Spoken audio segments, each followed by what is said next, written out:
Böyük şəhərdən geriyə bir şey qalmayıb.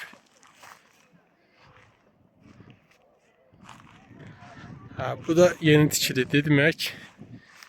Ermənilər burada özləri üçün gəlib kilsəyə oxşar nəsə tikiblər.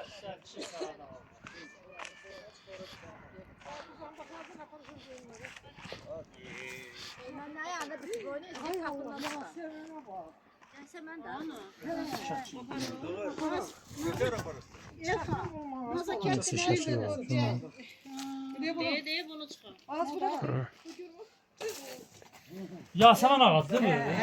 Doğrudur.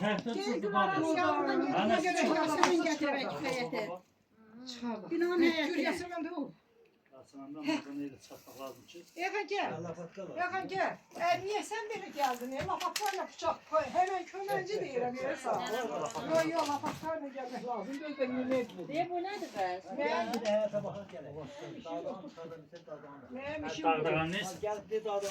Benim işim gül çiçek. Oradan düşemeyiz.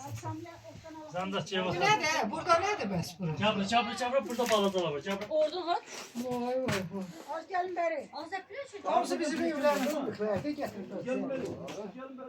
Ağır yaman günde kurumdu. Tamam kopura da bakın da. Allah Allah. Ay Allah buraları güzeldi plakçamız var.